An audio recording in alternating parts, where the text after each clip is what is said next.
Assalamualaikum warahmatullahi wabarakatuh. Selamat siang, salam sejahtera buat kita semua. Apa kabar anak-anak ibu yang ada di rumah? Semoga kalian selalu dalam keadaan sehat walafiat.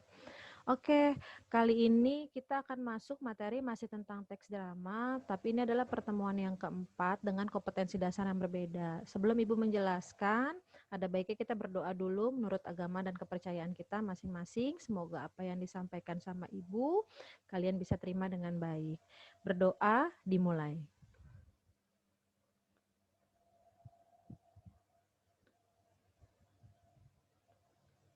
Berdoa selesai. Eh, Tidak lupa mengingatkan Bu Anita, karena virus corona ini masih ada, tetap jaga kesehatannya, jaga jaraknya, sering rajin cuci tangan, kalau keluar rumah harus pakai masker, dan tetap harus menghindari yang namanya kerumunan. Jadi kalau tidak penting-penting banget untuk keluar rumah, lebih baik kalian tetap stay di rumah. Oke ya. Kemarin kita udah ada pertemuan pertama tentang mengidentifikasi drama, terus ada menelaah drama, dan tentang unsur intrinsik drama serta yang lain-lainnya. Nah, pertemuan kali ini kalian disuruh merubah cerita menjadi sebuah naskah drama. Nanti ada tahap-tahapannya. Nah, kita lihat dulu PPT-nya.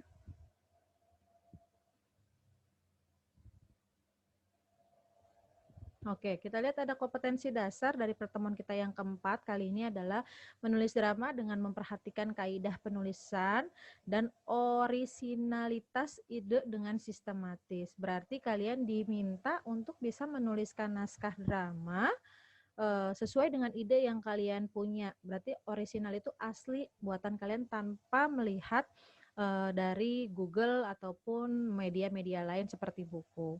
Nah, tujuannya apa sih dari kompetensi dasar ini? Tujuannya adalah diharapkan bahwa peserta didik itu dapat menulis naskah drama dengan menggunakan ide sendiri sesuai dengan sistematis yang sudah ada. Nah, jadi kalau mau menuliskan naskah drama itu ada tahap-tahapannya. Kita lihat apa sih itu naskah drama? Naskah drama sendiri itu memiliki arti adalah naskah cerita yang menguraikan urutan-urutan, adegan, tempat, keadaan, atau dialog yang disusun dalam konteks struktur dramatik untuk menjadi acuan dalam proses produksi. Jadi kalau misalnya kita buat naskah drama, otomatis kan akan ada yang dipentaskan. Nah, berarti kita kalau membuat naskah drama itu harus ada adegan apa, tempatnya di mana, keadaannya mau seperti apa, dialognya siapa, tokohnya berapa banyak, terus struktur ceritanya, alurnya mau dibuat seperti apa. Nah, baru dilakukan adanya pementasan drama. Jadi pementasan drama itu nggak bisa langsung ada, tapi justru karena ada naskah drama baru bisa dipentaskan. Nah, di sini ada 6 jenis naskah drama. Yang pertama ada naskah spontan, naskah pesanan, naskah yang dicari editor, naskah terjemah, naskah sayembara, serta naskah kerjasama. Kalau naskah spontan itu biasanya sesuatu yang sifatnya spontanitas, karena idenya muncul sendiri, misalnya tentang persahabatan, nanti baru menuliskan sebuah naskah dramanya. Lalu kalau misalnya naskah pesanan biasanya diminta sama seseorang untuk membuat sebuah naskah drama dengan tema, misalnya temanya apa. Terus yang ketiga ada naskah yang dicari editor. Nah, ini kalau misalnya kalian sudah menjadi penulis yang sudah hebat, berarti naskah yang dicari editor adalah naskah yang benar-benar orisinalitasnya terjamin. Yang keempat ada naskah terjemah, berarti kita menerjemahkan sebuah cerita, misalnya uh, Cinderella. Nah, kalau Cinderella itu kan cerita asing. Nah, itu bisa dibuat menjadi naskah drama menggunakan bahasa Indonesia, namanya naskah terjemah. Lalu naskah sayembara biasanya lebih untuk diperlombakan kalau naskah sayembara. Terus kalau 6 itu ada naskah kerjasama. Kalau naskah kerjasama itu ada kerjasama antara pihak penulis dengan penerbit. Biasanya ini hasil karya yang sudah dipublikasikan di muka umum. Lanjut. Nah, menulis naskah drama sendiri merupakan karya sastra dalam bentuk dialog pementasan. Berarti ada dialog-dialog ya. Kalau dialog itu berarti harus minimal ada percakapan antara dua orang atau lebih. Nah, kenapa balik lagi ke unsur intrinsik drama? Salah satu ketika menulis naskah drama, kita harus memperhatikan ada yang namanya unsur intrinsiknya. Nah, karena apa? Karena unsur intrinsik drama itu adalah unsur yang membangun sebuah karya sastra dari pembuatan karya sastra itu sendiri. Nah, ada apa aja? Ada tema, ada amanat, ada tokoh, ada penokohan. Ini sudah Ibu sempat jelaskan di pertemuan selanjutnya ya. Nanti kalian bisa baca ulang. Lalu ada latar, ada alur, ada dialog, ada amanatnya. Nah, ini adalah bagian-bagian dari naskah drama yang wajib ada ketika kalian menuliskan sebuah naskah drama. Adapun langkah-langkah menulis naskah drama berdasarkan sebuah cerita. Jadi kalau bikin naskah drama itu biasanya pertama kita harus nentuin tema. Yang kedua ada judulnya. Yang ketiga, kita baca dulu ceritanya dan baru kita menuliskan sebuah naskah drama. Jadi kalau buat naskah drama, misalnya kita ambil tentang Malin Kundang. Nah, itu kan ada cerita rakyatnya tuh. Jadi kita baca dulu cerita rakyatnya, setelah itu baru kita buat naskah dramanya. Bagian mana yang diambil? Bagian kutipan-kutipan dalam cerita tersebut. Karena itu bisa kita jadikan sebuah dialog naskah drama. Jadi nggak perlu ditulis semuanya. Kalau ditulis semuanya itu sama-sama saja nyalin. Tapi membuat naskah drama itu adalah mengambil bagian kutipan-kutipan dalam cerita tersebut lalu dijadikan sebuah dialog. Nah, sebelum menulis naskah drama, maka perlu dipersiapkan ide cerita yang menarik. Ide cerita dapat diambil dari mana saja di sekitar kehidupan. Ide cerita juga berasal dari cerita yang telah ada. Nah, ide cerita itu kemudian disusun menjadi sebuah outline, kemudian dirubah menjadi naskah drama.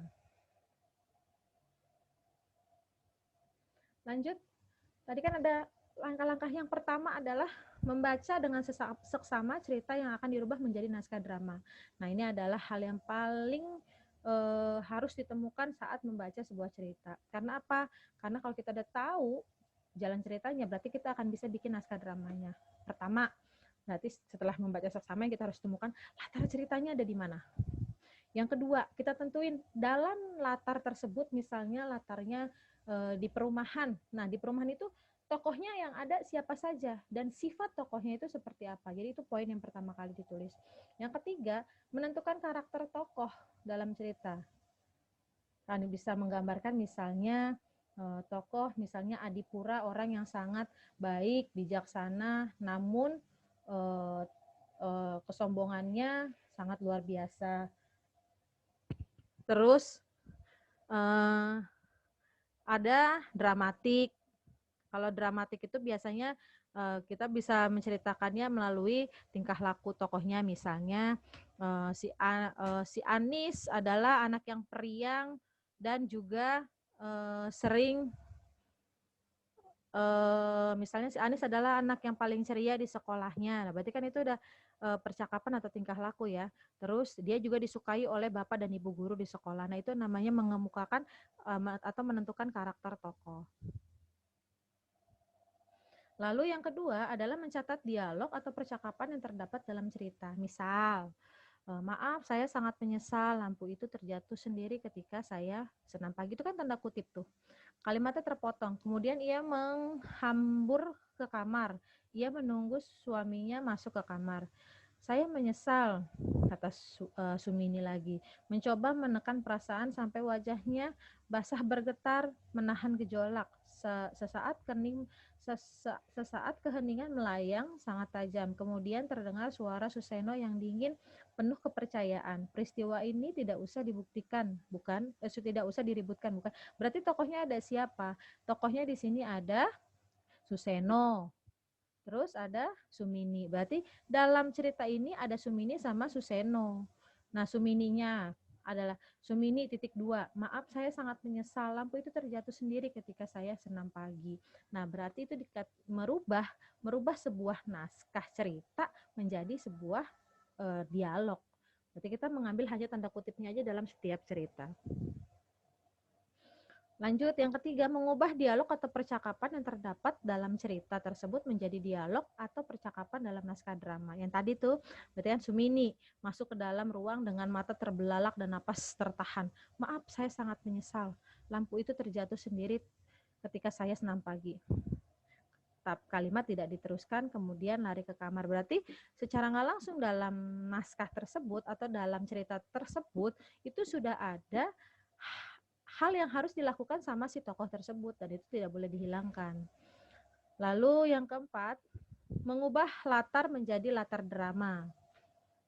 Gimana caranya? Nah, berarti mengubah latarnya jadi latar drama. Misalnya kalau latarnya di rumah ya bikinnya seolah-olah itu seperti di rumah.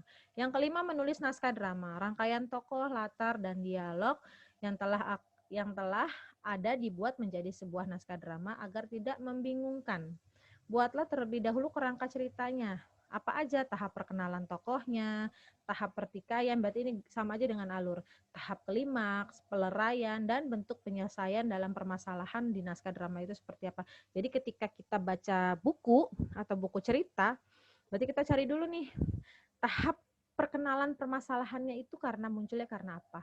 Bentuk pertikaian yang terjadi dalam cerita tersebut itu karena apa. Lalu titik klimaks atau puncaknya permasalahan antara tokoh yang satu dengan tokoh yang lain itu di mana. Lalu ada bentuk peleraian bagaimana cara menyelesaikan masalah. Yang terakhir adalah endingnya, bentuk penyelesaiannya seperti apa. Lanjut, 6.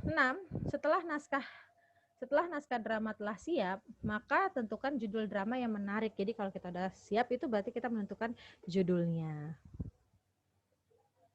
Lanjut ya, menulis naskah drama sesuai keaslian ide. Artinya adalah berdasarkan sebuah cerita, kita juga dapat menulis drama dengan ide asli milik kita sendiri. Jadi boleh juga dari cerita orang lain kita membuat sebuah naskah drama, boleh juga dari cerita rakyat yang udah ada kita buat jadi naskah drama, atau kita mau membuat sebuah cerita, lalu dijadikan naskah drama. Itu pun juga boleh. Yang pertama, kalau menulis naskah drama sesuai keaslian itu yang pertama adalah kita harus observasi atau pengamatan. Yang kedua, ada penciptaan latar. Yang ketiga, ada penciptaan tokoh hidup. Yang keempat, ada konfliknya. Berarti bentuk permasalahannya ya. Yang kelima, ada penulisan adegan. Yang keenam, ada penulisan naskah drama. Lanjut lagi.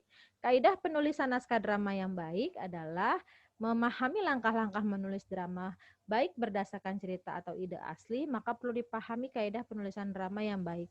Kaidah ini perlu diperhatikan agar drama yang telah kita tulis menarik untuk dibaca dan dipentaskan. Nah, itu berarti kalau kita sudah menuliskan keaslian kita dalam menuliskan naskah drama walaupun dari cerita orang lain, biasanya itu siap untuk dipentaskan.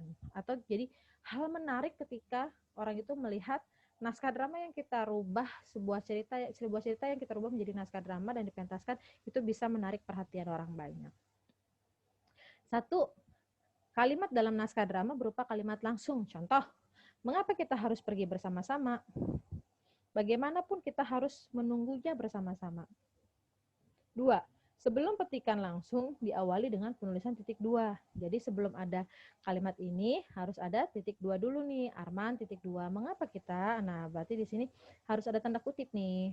Nah, oke ya. Lanjut.